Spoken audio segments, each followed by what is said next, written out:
When Elon Musk took over the company, he called it a crime scene and released information through Matt Taibbi and Michael Schellenberger, two journalists who we've had in front of this committee a couple times, showing that the government was deeply involved in the content moderation decisions at Twitter.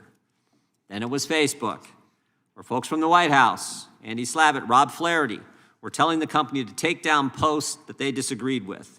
The White House pressured Facebook to censor true information and even told them to take down a meme. Then it was YouTube. Biden White House said, why aren't you guys at YouTube taking down more, quote, borderline content, which is content, speech that doesn't violate YouTube's policies, just content and speech that they didn't like, didn't agree with their narrative. Both Facebook and YouTube caved to the White House pressure because they knew they had to keep good relationships with the White House for important policy decisions.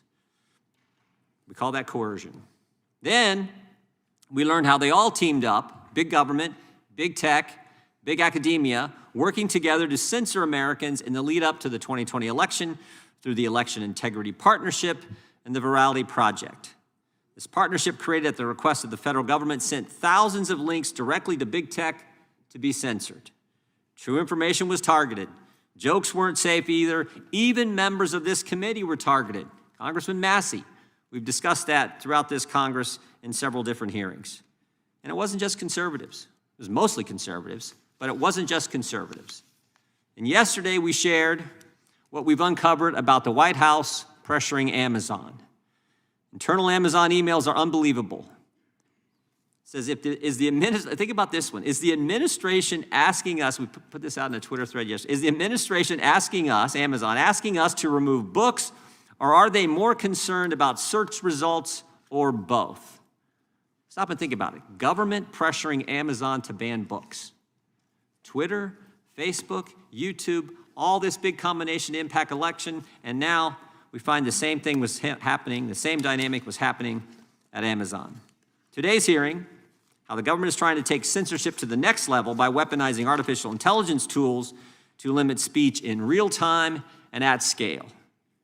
In the name of combating alleged misinformation regarding COVID-19 in the 2020 election, the National Science Foundation has been issuing multi-million-dollar grants to universities and nonprofit research teams to develop artificial intelligence-powered censorship and propaganda tools.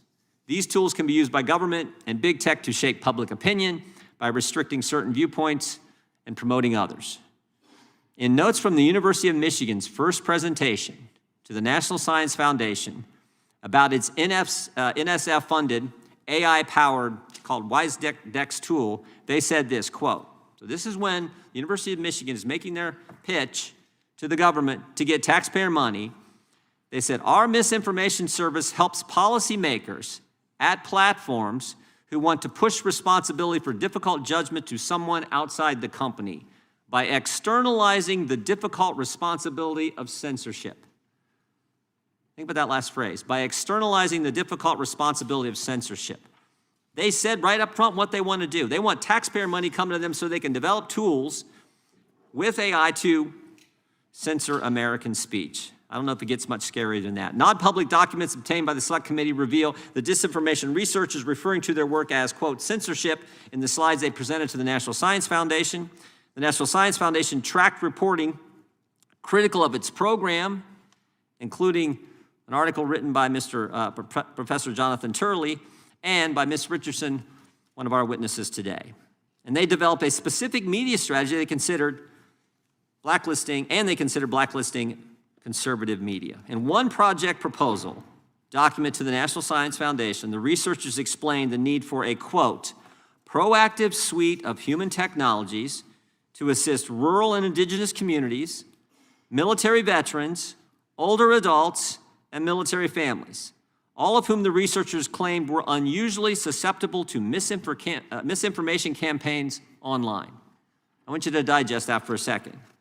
If you're an older American, you served in our military, and you live out in flyover country, you're too stupid to know what's true.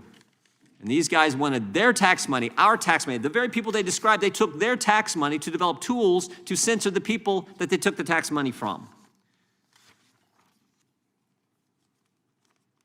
Another project proposal sent to the National Science Foundation demeans Americans who hold, quote, the Bible and the Constitution as sacred and choose to review primary sources rather than rely on expert consensus.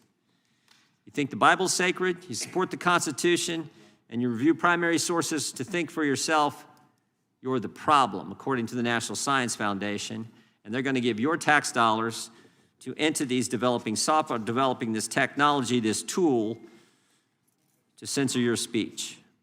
One other proposal document said this: reactive content moderation is too slow and ineffective. And that's what this hearing's about.